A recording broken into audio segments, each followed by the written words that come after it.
Great. Great. Reception is great.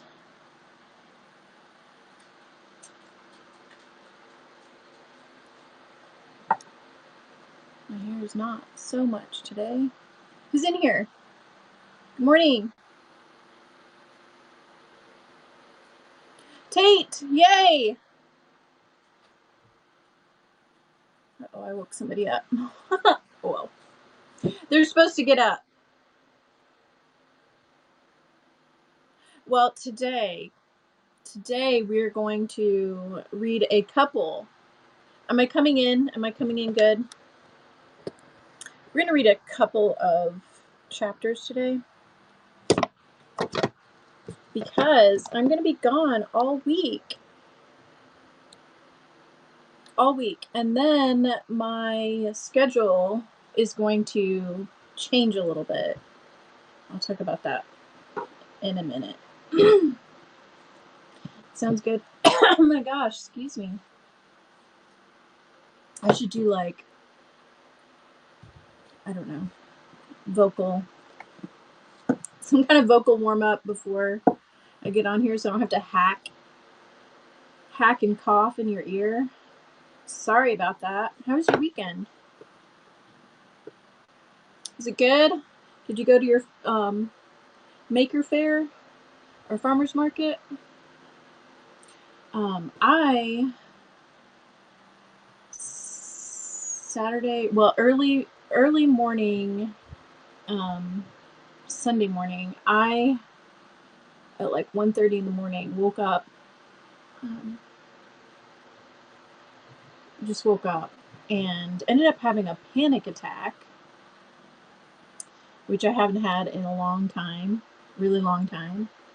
But it wasn't like bad. Like I've had them where, it was really bad, like all these physical symptoms. This time it was more just like racing thoughts. Couldn't get back to sleep. And I had this like tightness in my chest, stress, and I felt that way almost all day yesterday, which is horrible. I hate to be like a downer on Monday morning because it's Monday, but oh my God. And so I realized this morning or last night that Saturn has gone retrograde, and I wonder if that has anything to do with it. You know me, like I'm trying to like correlate everything with my astrology, which the more I look into it, it's like the more I know I don't know anything about it. So like probably everything I say about it is just complete BS. But oh my gosh, I wonder where Andrew is. Well, I am going to start reading because I do want to get a few. Oh, gotta record myself. Maybe. Are you enjoying this? I can't believe I found a Anne of Green Gables ballet. I mean, just when you think you've experienced everything you've watched all of the shows, Anne of Green Gables, you've seen every like production, and then Friday stop. Doesn't it? And if I was home, I would totally be streaming there's a live stream on Saturday. I would totally be watching that if I was going to be home. And I feel like maybe I'm wrong, but maybe or confused about it, but I thought it was like more midday. But if it was in the evening, even, well, I guess it's Utah, so we have a couple hours because I'll be on the East Coast, Tate. So maybe it will be in the evening, and I won't be busy. Anyway, let's start reading. we're going to start with chapter 22, and we have somehow avoided death by poisoning with the anodyne liniment cake, or I should say maybe murder, manslaughter, accidental murder. And chapter 22 is called Andrew. I was just saying, where's Andrew? Chapter 22 is called Anne is Invited Out to Tea. Oh my goodness. Where? Who would invite Anne, especially? Well, we know for sure that I can't remember her name. The preacher's wife didn't tell anyone about the almost accidental poisoning because she's being invited to social situations, right? It's their little secret.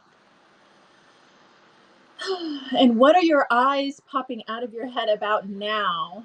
Asked Marilla when Anne had just come in from a run to the post office. Have you discovered another kindred spirit? And I hate to always pause right after I start reading. Oh, why do I do that? I'm so annoying.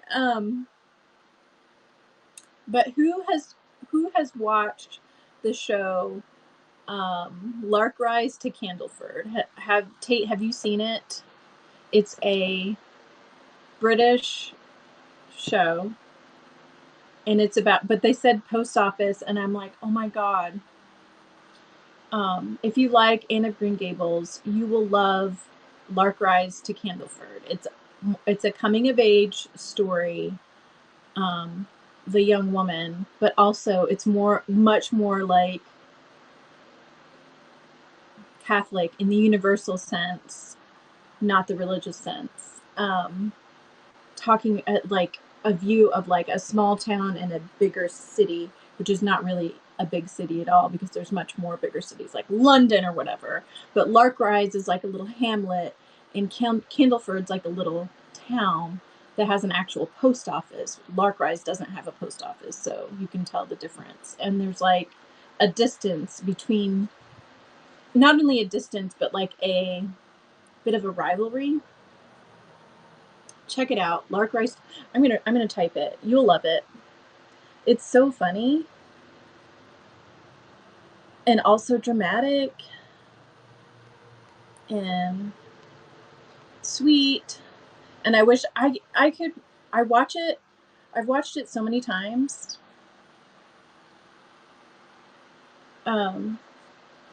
It's just I wish there was another. It would just keep going and going. Anyway, excitement hung around Anne like a garment.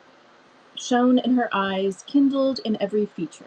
She had come dancing up the lane like a wind-blown sprite through the mellow sunshine and lazy shadows of the August evening. No, Marilla, but oh, what do you think? I'm invited to tea at the manse tomorrow afternoon. Mrs. Allen left the letter for me at the post office. Like a garnet? What? What's like a garnet? Someone clue me in. What's like a garnet? Anne? Oh, like a garment. No, like a garment. Like raiment. Like something you wear. Excitement hung around Anne like a garment. And that's an example of what? Is it not a simile is when you use like, or am I? And metaphor is where something is something else, right? So that's a simile.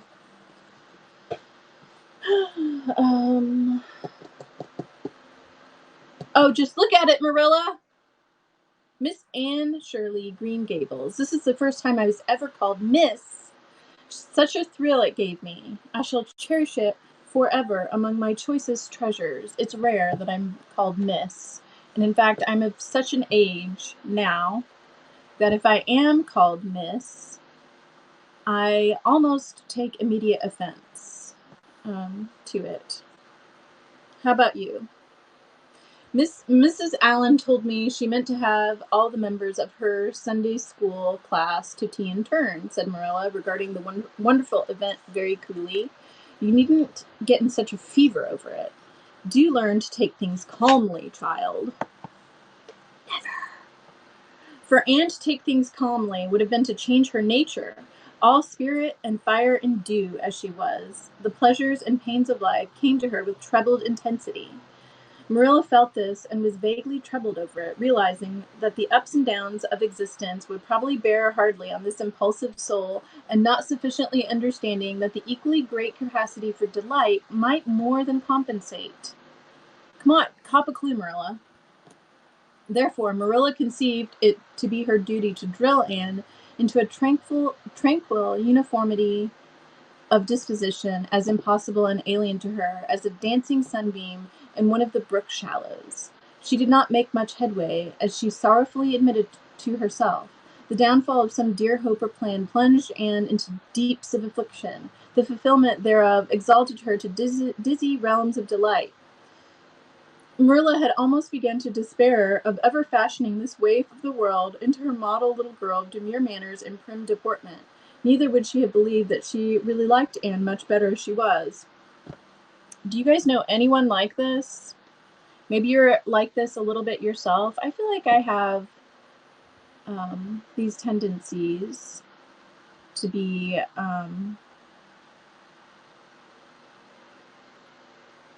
I don't know. So much less as I've gotten older, so much less. But when I was not so much Anne's age, but like high school years, I was like, everything's so dramatic. What am I trying to say? So and so said something, and that's just completely dramatic. Anne went to bed that night speechless with misery because Matthew said, "Hi, Kimberly." And hi, Lalo. I didn't say good morning. How rude of me. Good morning, Lalo. Good morning, everyone who's just coming in. We're going to read a couple chapters today. Anne went to bed that night speechless with misery because Matthew had said the wind was round northeast and he feared it would be a rainy day tomorrow. The rustle of the poplar leaves about the house worried her. It sounded so like pattering raindrops and the dull, faraway roar of the Gulf, to which she listened delightedly at other times, loving its strange, sonorous, haunting rhythm, now seemed like a prophecy of storm and disaster to a small maiden who particularly wanted a fine day. Anne thought that the morning would never come. Imagine being able to hear the ocean from your bedroom. Not only does she have like the orchards and the fields and the lake of shining waters and the forests and things, but she can also hear the ocean, the Gulf from her bedroom. What a dream life. But all things have an end, even nights before the day on which you're invited to take tea at the manse. The morning, in spite of Matthew's predictions, was fine, and Anne's spirits soared to their highest. "Oh, Marilla, there is something in me today that makes me just love everybody I see," she exclaimed as she washed the breakfast dishes. "You don't know how good I feel. Wouldn't it be nice if it could last? I believe I could be a model child if I were just invited out to tea every day. But oh, Marilla, it's a solemn occasion too. I feel so anxious. What if I shouldn't behave properly? You know I never had tea at a manse before, and I'm not sure that I know all the rules of etiquette, although I've been studying the rules given in the etiquette department of the Family Herald ever since I came here. I'm so afraid I'll do something silly or forget to do something I should do. Would it be good manners to take a second helping of anything if you wanted it very much? The trouble with you, Anne, is that you're thinking too much about yourself. You should just think of Mrs. Allen and what would be nicest and most agreeable for her," said Marilla, hitting for once in her life on a very sound and pithy piece of advice. Anne instantly realized this. "You're right, Marilla. I'll try not to think about myself at all." Anne evidently got through her visit without any serious breach of etiquette, for she came home through the twilight under a great high-sprung sky, gloried over with trails of saffron and rosy cloud, in a beatified state of mind. and told Marilla all about it, happily sitting on the big red sandstone slab at the kitchen door with her tired curly head in Marilla's gingham lap. I think this is the first time we know that we've understood that Anne has curly hair. Is this the first time they mention it? Or maybe it's curly because she's windswept and not brushed out. A cool wind was blowing down over the long harvest fields from the rims of furry western hills and whistling through the poplars. One clear star hung above the orchard, and the fireflies were flitting over in Lover's Lane, and in and out among the ferns and rustling boughs. Anne watched them as she talked, and somehow felt that wind and stars and fireflies were all tangled up together into something unutterably sweet and enchanting. Oh, Marilla, I've had a most fascinating time. I feel I've not lived in vain, and I shall always feel like that, even if I should never be invited to tea at a manse again. When I got there, Mrs. Allan met me at the door. She was dressed in the sweetest dress of pale pink organdy, with dozens of frills and elbow sleeves, and she looked just like a seraph. I really think I'd like to be a minister's wife when I grow up, Marilla. A minister mightn't mind my red hair because he wouldn't be thinking of such worldly things. But then, of course, one would have to be naturally good, and I'll never be that. So I suppose there's no use in thinking about it. Some people are naturally good, and others are not. I'm one of the others. Mrs. Lynde said I'm full of original sin. No matter how hard I try to be good, I can never make such a success of it as those who are naturally good. It's a good deal like geometry, I expect. But don't you think the trying so hard ought to count for something? Mrs. Allan is one of the naturally good people. I love her passionately. There are some people like Matthew and Mrs. Allan that you can love right off without any trouble. I love how she just discreetly leaves Marilla out of this sentence. There are some people... Oh, I'm sorry. And there are others like Mrs. Lynde that you have to try very hard to love. You know how you ought to love them because they know so much and are such active workers in the church, but you have to keep reminding yourself of it all the time, else you forget. There was another little girl at the manse for tea from the White Sands Sunday School. Her name was Loretta Bradley, and she was a very nice little girl. Not exactly a kindred spirit, but still very nice. We had an elegant tea, and I think I kept all the rules of etiquette pretty well. After tea, Mrs. Allan played and sang, and she got Loretta and me to sing too. Mrs. Allan said I have a good voice, and she says I must sing in the Sunday school choir after this. You can't think how I was thrilled at the mere thought. I've longed to sing this in the Sunday school choir, as Diana does, but feared it was an honor I could never aspire to. Loretta had to go home early because there's a big concert in the White Sands Hotel tonight, and her sister is to recite at it. Loretta says that the Americans at the hotel give a concert every fortnight in aid of Charlottetown Hospital, and they ask lots of the White Sands people to recite. Loretta said she expected to be asked herself someday. I just gazed at her in awe. After she had gone, Mrs. Allan and I had a heart-to-heart talk. I told her everything about Mrs. Thomas and the twins and Katie, Maurice and Violetta, and coming to Green Gables and my troubles over geometry. And would you believe it, Marilla? Mrs. Allan told me she was a dunce at geometry too. You don't know how that encouraged me. Mrs. Lynde came to the manse just before I left, and what do you think, Marilla? The trustees have hired a new teacher, and it's a lady. Her name is Miss Muriel Stacy. Isn't that a romantic name?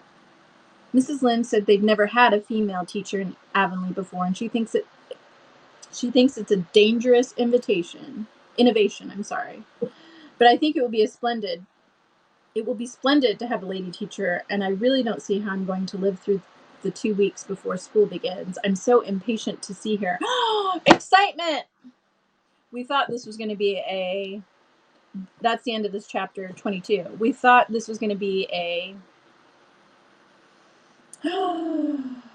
boring Anne's been invited to tea chapter, but no, just at the end we have a little drop of new information. There's going to be a woman school teacher. I can already tell I'm going to like her.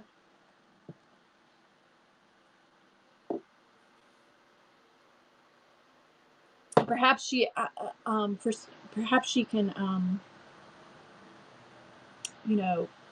manage to not feel like she has to seduce the students, the pupils, like Mr. Thomas and Prissy Andrews. Oh my goodness. All right, chapter. Who's still here? Chapter 23. Anne comes to grief in an affair of honor. Uh-oh. Uh-oh. Anne had to live more than 2 weeks as it happened. Almost a month having elapsed since the... I'm sorry. Let me start over. Anne had to live through more than 2 weeks as it happened. Almost a month having elapsed since the liniment cake episode, it was high time for her to get into fresh trouble of some sort. Little mistakes, such as absent-mindedly emptying a pan of skim milk into a basket of yarn balls in the pantry instead of into the pig's bucket, and walking clean over the edge of the log bridge into the brook while wrapped in an imaginative reverie, not really being worth counting. Here we go, something. A week after the tea at the manse, Diana Barry gave a party. Small and select, Anne assured Marilla, just as the girls in our class. They had a very good time and nothing untoward happened until after tea, when they found themselves in the Barry garden, a little tired of all their games and ripe for any enticing form of mischief which might present itself. This presently took the form of daring. Oh my goodness, I remember this chapter now. Daring was the fashionable amusement among the Avonlea small fry just then. It had begun among the boys, but soon spread to the girls and all the silly things that were done in Avonlea that summer because the doers thereof were dared to do them, would fill a book by themselves. First of all, Carrie Sloane dared Ruby Gillis to climb to a certain point in the huge old willow tree before the front door, which Ruby Gillis, albeit in mortal dread of the fat green caterpillars with which said tree was infested, and with the fear of her mother before her eyes, if she should tear her new muslin dress, nimbly did, to the discomfiture of the aforesaid Carrie Sloane.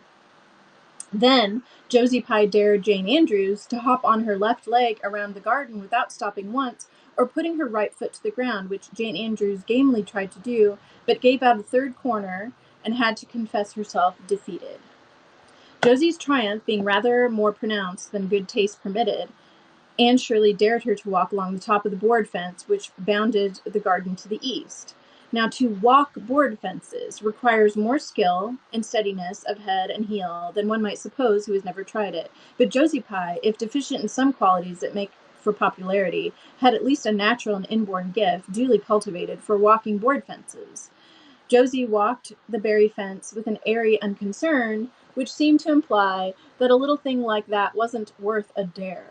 Reluctant admiration greeted her exploit, for most of the other girls could appreciate it, having suffered many things themselves in their efforts to walk fences.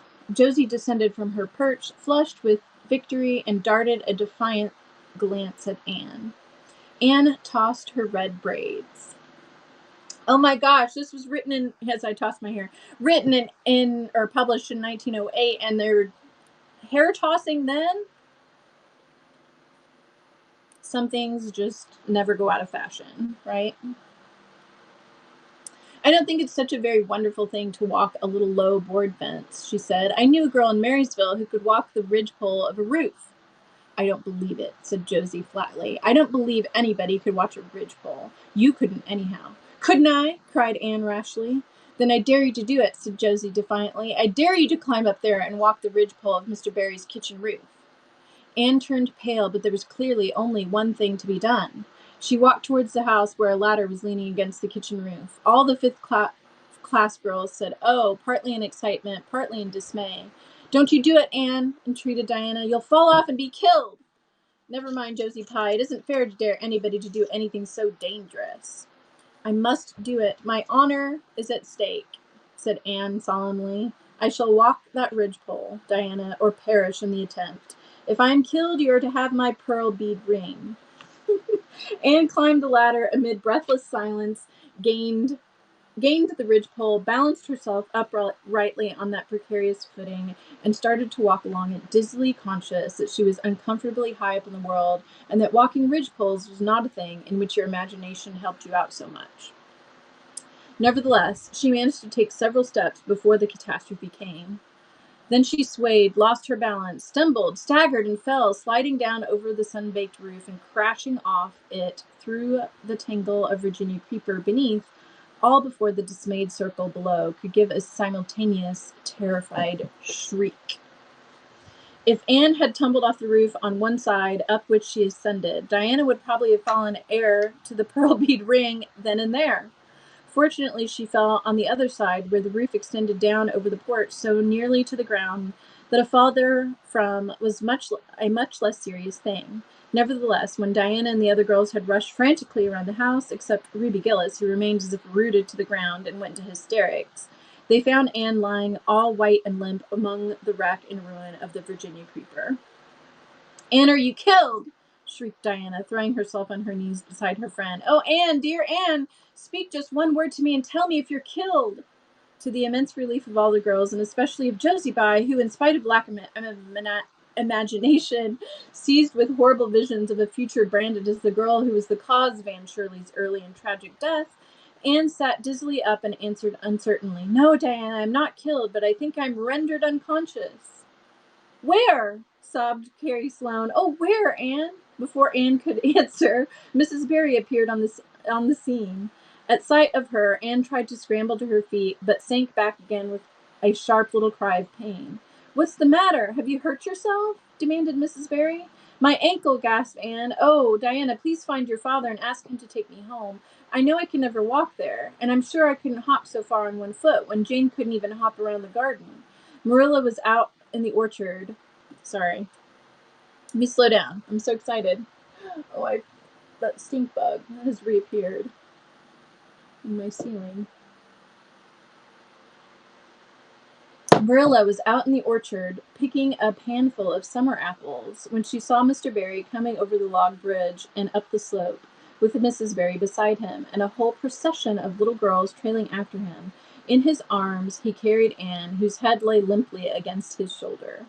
At that moment, Marilla had a revelation. In the sudden stab of fear that pierced to her very heart, she realized what Anne had come to mean to her. She would have admitted that she liked Anne, nay, that she was very fond of Anne. But now she knew as she hurried wildly down the slope that Anne was dearer to her than anything on earth. Oh, how sweet.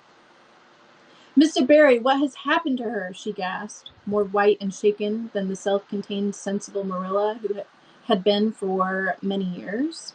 Anne herself answered, lifting her head. "Don't be frightened, Marilla. I was walking the ridgepole and I fell off. I expect I have sprained my ankle, but Marilla, I might have broken my neck. Let us look on the bright side of things."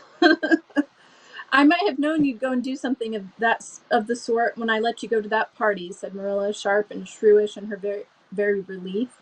"Bring her in here, Mr. Barry, and lay her on the sofa. Mercy me, the child has gone and fainted." It was quite true. Overcome by the pain of her injury, Anne had one more of her wishes granted to her. She had fainted dead away. Do you remember when she was like, "It's so romantic to be able to faint"?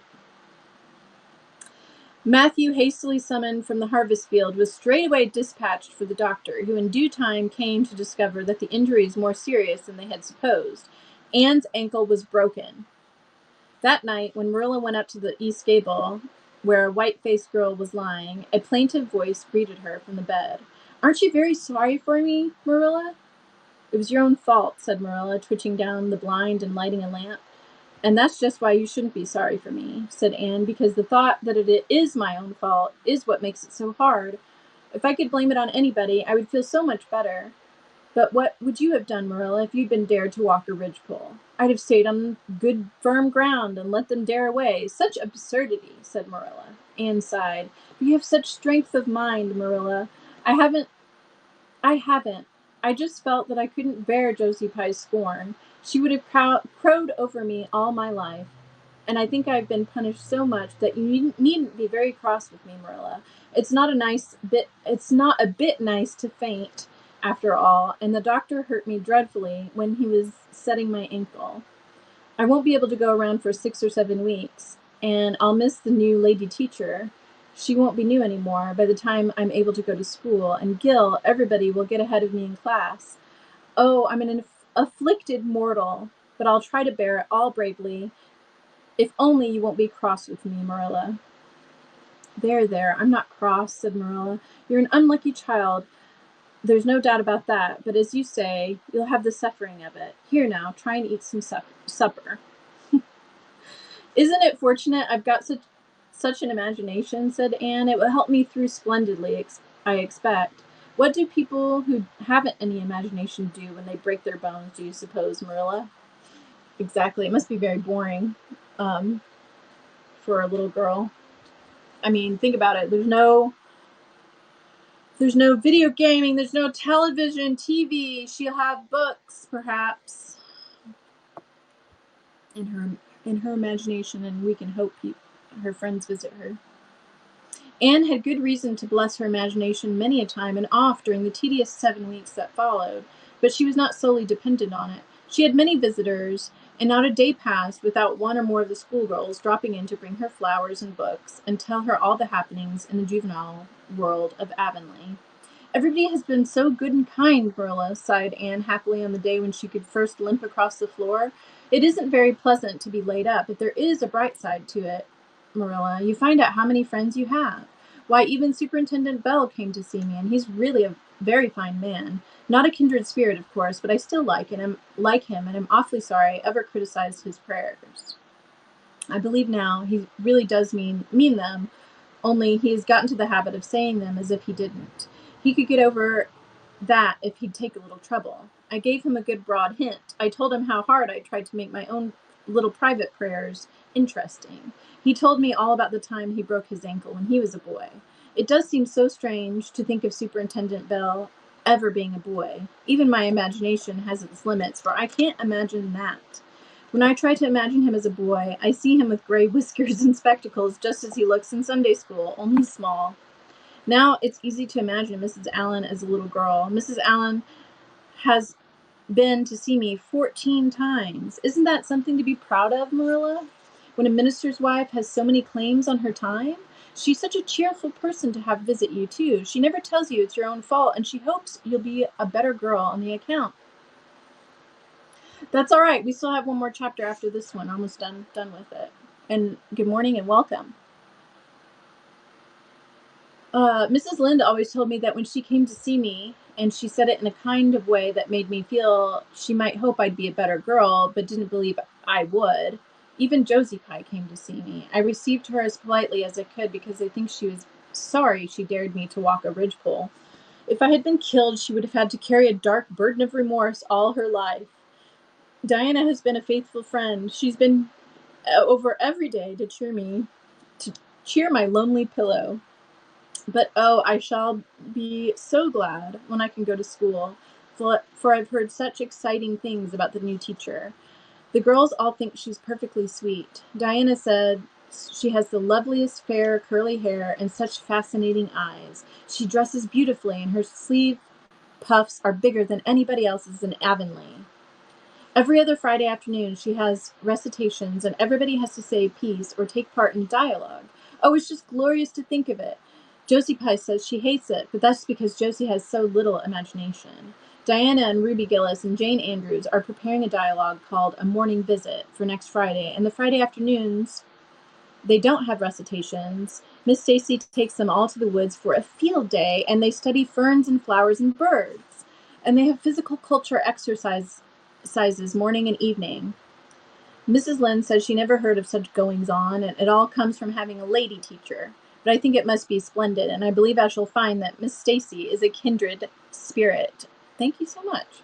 There's one thing plain to be seen, Anne, said Marilla, and that is your fall off the berry roof hasn't injured your tongue at all. Oh my goodness. Such a cute chapter. Have any of you broken a bone or have fainted? When I was a baby, I broke a bone.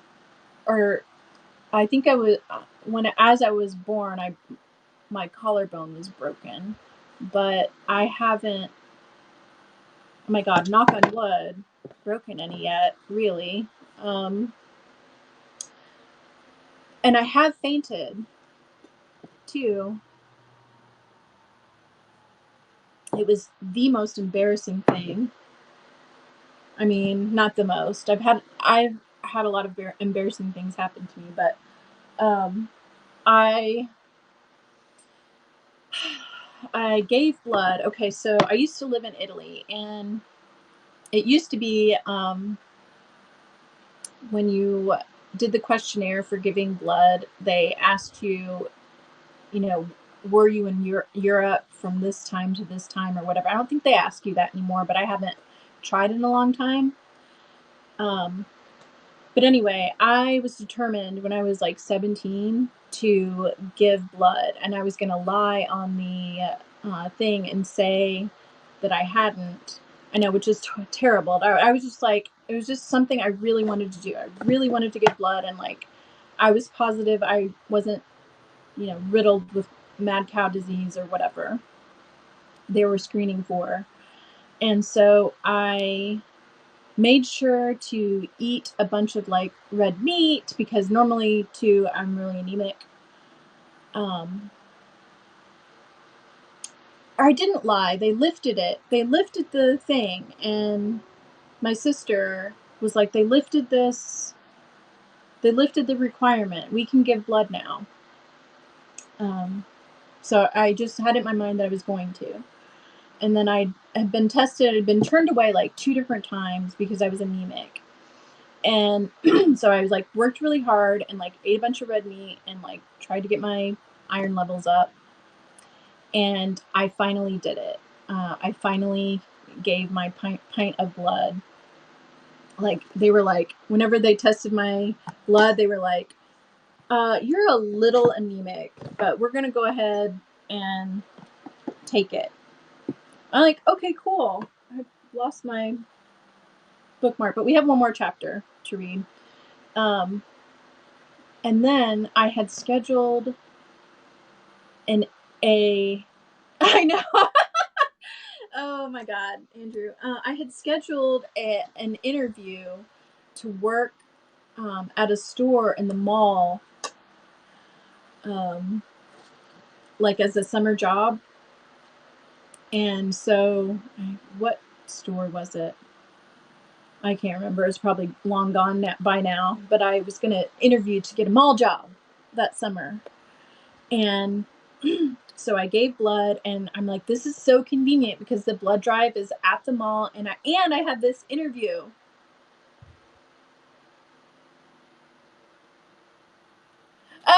Kimberly, that's hilarious. Anyway, so I'm answering these. I filled out the application, and the lady, for whatever reason, they conducted this interview standing up just outside the entrance to the store. I think that she was really busy and was just trying to find some shop girl to like fill in the slot, and she wanted to like get somebody hired really quickly. So she's asking me these questions like rapid fire, and I start to like mince my words. And at the time I was thinking, oh wow, it was just like this awareness, like, you don't sound normal. This is none of anything in this situation is normal right now. And then bam. And so yeah, I did not get that job, and it was super super embarrassing because you don't have anyone like around to help you. So I had to like completely rely on the kindness of strangers who were obviously completely freaked out and did not know that I had just given blood. Anyway, let's read chapter 24, and that will be our last chapter until I get back next week. Not the rest of this week. I won't be on. And then the following week, I'll try and get as much done as possible because my schedule here is going to change, and I'll tell you that more about that after we read this chapter. Miss Stacy and her pupils get up a concert. It was October again when Anne was ready to go back to school. A glorious October, all red and gold with mellow mornings when the valleys were filled with delicate mists as if the spirit of autumn had poured them in for the sun to drain. Amethyst, pearl, silver, rose, and smoke blue. The dews were so heavy that the fields glistened like cloth of silver, and there were such heaps of rustling leaves in the hollows of many-stemmed woods to run crisply through. The birch path was a canopy of yellow, and the ferns were sere and brown all along it. There was a tang in the very air that inspired the hearts of small maidens tripping, unlike snails, swiftly and willingly to school, and it was jolly to be back again at the little brown desk beside Diana, with Ruby Gillis nodding across the aisle, and Carrie Sloane sending up notes, and Julia Bell passing a chew of gum down from the back seat. Anne drew a long breath of happiness as she sharpened her pencil and arranged her picture cards in her desk. Life was certainly very interesting. In the new teacher, she found another true and helpful friend. Miss Stacy was a bright, sympathetic young woman with the happy gift of winning and holding the affections of her pupils and bringing out the best that was in them, mentally and morally. Anne expanded like a flower under this wholesome influence and carried home to the admiring Matthew and the critical Marilla glowing accounts of school work and aims. I love Miss Stacy with my whole heart, Marilla. She's so ladylike, and she has such a sweet voice. When she pronounces my name, I feel instinctively that she's spelling it with an E. We had recitations this afternoon. I just wish you could have been there to hear me recite Mary, Queen of Scots. I just put my whole soul into it. Ruby Gillis told me coming home that the way I said the line, "Now for my father's arm," she said, "my woman's heart farewell," just made her blood run cold. Well, now you might recite it for me some of these days out in the barn, suggested Matthew. Of course I will, said Anne meditatively, but I won't be able to do it so well. I know. It won't be so exciting as it is when you have a whole schoolful before you, hanging breathlessly on your words. I know I won't be able to make your blood run cold. Mrs. Lynde said it made her blood run cold to see the boys climbing to the very tops of those big trees on Bill's Hill after crow's nests last Friday, said Marilla. I wonder at Miss Stacy for encouraging it. But we wanted a crow's nest for nature study, explained Anne. That was on our field afternoon. Field afternoons are splendid, Marilla, and Miss Stacy explains everything so beautifully. We have to write compositions in our field afternoons, and I write the best ones. It's very vain of you to say so, then. You'd better let your teacher say it. But she did say it, Marilla, and indeed I'm not vain about it. How can I be when I'm such a dunce at geometry? Although I'm really beginning to see through it a little, too. Miss Stacy makes it so clear. Still, I'll never be good at it, and I assure you it is a humbling reflection. But I love writing compositions. Mostly Miss Stacy lets us choose our own subjects, but next week we are to write a composition on some remarkable person. It's hard to choose among so many remarkable people who have lived. Mustn't it be splendid to be remarkable and have compositions written about you after you're dead? Oh, I would dearly love to be remarkable. I think when I grow up, I'll be a trained nurse and go with the Red Crosses to the field of battle as a messenger of mercy. That is, if I don't go out as a foreign missionary. That would be very romantic. But one would have to be very good to be a missionary, and that would be a stumbling block. We have physical culture exercises every day, too. They make you graceful and promote digestion. Promote fiddlesticks, said Marilla, who honestly thought it was all nonsense. But the field afternoons and recitation Fridays and physical culture contortions paled before a project which Miss Stacy brought forward in November. This was the Scholars of Avonlea should get up a concert and hold it in the hall on Christmas night for the laudable purpose of helping to pay for a schoolhouse flag. The pupils, one and all, taking graciously to this plan, the preparations for a program were begun at once, and all of the excited performers elect Of all the excited performers elect, none was so excited as Anne Shirley, who threw herself into the undertaking heart and soul, hampered as she was by Marilla's disapproval. Marilla thought it all rank foolishness. It's just filling your heads up with nonsense and taking time that ought to be put on your lessons, she grumbled. I don't approve of children getting up concerts and racing about to practices. It makes them vain and forward and fond of gadding. But think of the worthy object, pleaded Anne. A flag will cultivate a spirit of patriotism, Marilla. Fudge. There's precious little patriotism in the thoughts of any of you. All you want is a good time. Well, when you combine patriotism and fun, isn't it all right? Of course, it's real nice to be getting a concert. We're going to have 6 choruses, and Diana is to sing a solo. I'm in 2 dialogues, the Society for the Suppression of Gossip and the Fairy Queen. The boys are going to have a dialogue, too, and I'm to have 2 recitations, Marilla. I just tremble when I think of it, but it's a nice, thrilly kind of tremble. And we're to have a tableau, the last, Faith, Hope, and Charity. Diana and Ruby and I are to be in it, all draped in white with flowing hair. I'm to be Hope with my hands clasped, so, and my eyes uplifted. I'm going to practice my recitations in the garret. Don't be alarmed if you hear me groaning. I have to groan heart-rendingly in one of them, and it's really hard to get up a good artistic groan, Marilla. Josie Pye is sulky because she didn't get the part she wanted in the dialogue. She wanted to be the Fairy Queen. That would have been ridiculous for her, or ridiculous, for who ever heard of a fairy queen as fat as Josie? Fairy queens must be slender. Jane Andrews is to be the queen, and I'm to be one of her maids of honor. Josie said she thinks a red-hair fairy is just as ridiculous as a fat one, but I do not let myself mind what Josie says. I'm to have a wreath of white roses on my hair, and Ruby Gillis is going to lend me her slippers because I haven't any of my own. It's necessary for fairies to have slippers, you know. You couldn't imagine a fairy wearing boots, could you? Especially with copper toes. We're all going to decorate the hall with creeping spruce and fir mottos with pink tissue paper roses in them, and we are all to march in 2 by 2 after the audience is seated. While Emma White plays a march on the organ. Oh, Marilla, I know you're not so enthusiastic about it as I am, but don't you hope that your little Anne will distinguish herself? All I hope is that you'll behave yourself. I'll be heartily glad when all this fuss is over and you'll be able to settle down. You're simply good for nothing just now with your head stuffed full of dialogues and groans and tableaux. As for your tongue, it's a marvel it's not clean worn out.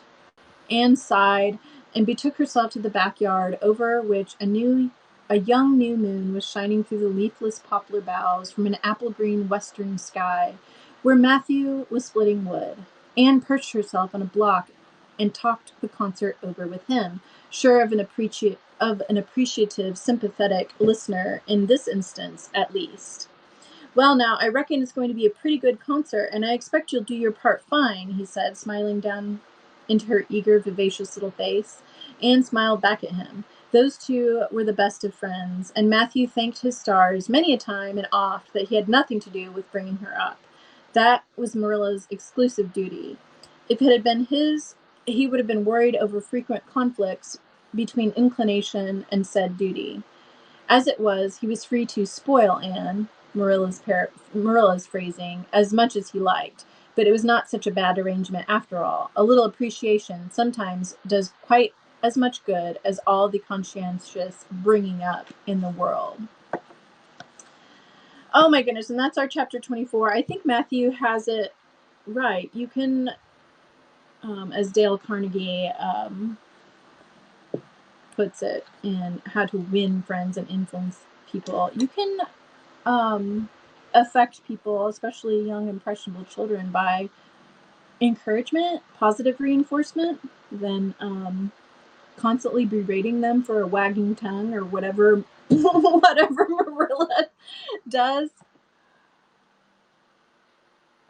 We have they can totally have red hair. She's going to be a great fairy. Oh, and P.S. The next the chapter is called Matthew Insists on Puff Sleeves. Matthew insists on puff sleeves. Well, the good thing about Matthew is that he will put his foot down every once in a while when it's absolutely necessary, right? And I'm so glad he's decided that aesthetics are necessary. Matthew for the win. All right, guys. We have really just breezed through. Who do we know that loves a puff sleeve? I have no idea. Who loves a puff sleeve? These aren't exactly. This is like like a Target farm dress.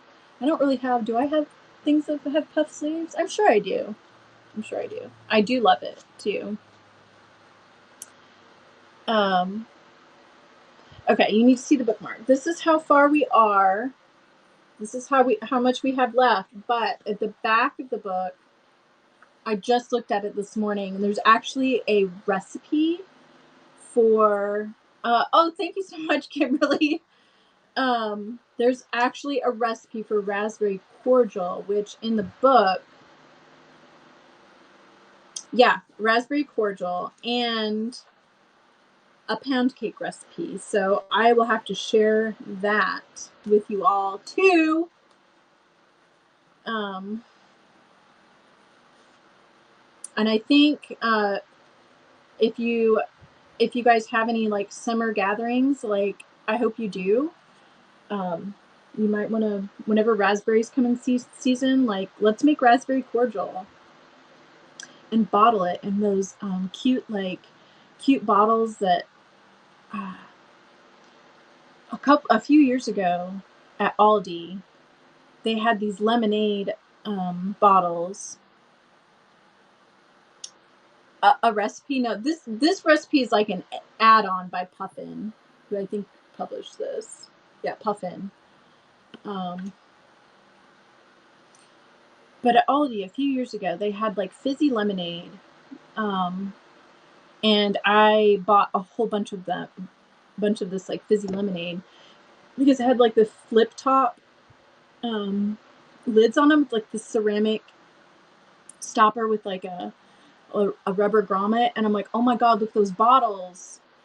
Like I was thinking dandelion wine or whatever, which is what I did. I made dandelion wine and used those bottles. So like, let's look now, whenever you go to the store, if you can find some fizzy lemonade with those flip top lids.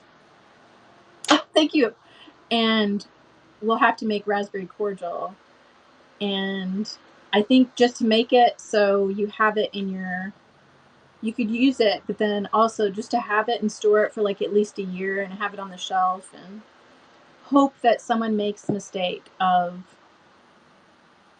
using some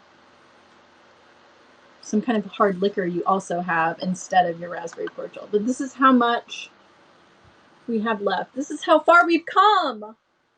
I will miss you all so much this week. Next week, we'll try and read as much as we possibly can of it, because this month of June I have exciting, well, potentially, I'm not completely sure this is going to happen, but Malik is in here. My daughter and I applied to get into this theater workshop program, and it looks like we're going to get in. But that will be almost the entire month of June. So I will be busy on Mondays, Wednesdays, and Fridays.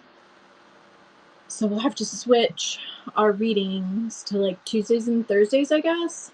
I know, I'm terrible. I'm really terrible actress, but they have a dance. There's a dance component and a costume design component along with it. So so the month of June, it'll be like Tuesdays and Thursdays, I think. And then there's like a showcase at the beginning part of July, and then that'll be over with. And then we'll go from there. But everyone have a wonderful week.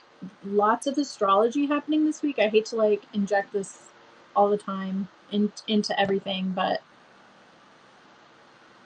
like at the beginning of the year, we had the whole like Saturn Jupiter conjunction, and anyway, there's a whole bunch of stuff going on. It's going to be really intense, and I'll be traveling. So think of me during the eclipse and retrogrades and all of the craziness that's happening, and I'll think of you. And if you're not following me on Instagram, I'll probably be posting my updates, travel updates, and maybe I'll show my face on there, which I hardly ever do, on Instagram. Andrew sent me an Instagram. We're flying, which I'm so nervous about. I mentioned before, Sunday morning, early morning, I had a panic attack, and all day Sunday, my chest was tight. Like I was trying to get over it like all day, which is terrible. So if you have any tips, because that hadn't happened to me in a long time, on how to deal with that. I thought about going and getting some like CBD oil or something to take, but I don't know what kind, or like what would work for me. So I guess I'll just have to be a grown up and like deal with my emotions or something. Indica? Is there indica inebriation? Indica CBD, or is that just the full on herb? I knew, like, I don't know if there's indica, and yeah. I mean, I live in Illinois. I could just, whatever, but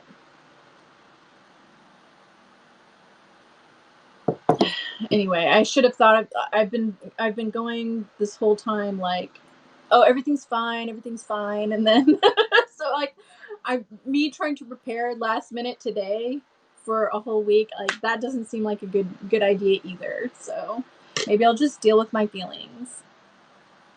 I know, except I have to pack. I haven't packed anything, so this bed right here is about to get ready to have stuff piled all on it and lay everything out. Anyway, obviously, clearly stuff to do, but I think I'll try and like go for a run or something and wear myself out today, so that I can be chill for the plane ride. It's not a long plane ride, right? So I only have like a couple of hours of thinking about crashing to the ground in a fiery demise, right? With all of my family. Oh my God, it's horrible. It's horrible, and I feel so sorry for anyone else who has anxiety like I do. All right, guys, I love you. If I do die, someone take up the mantle of reading. I mean, I used to fly, like, I've flown halfway across the world a couple different times. It's this new thing that me getting older has decided that this is going to be my thing now.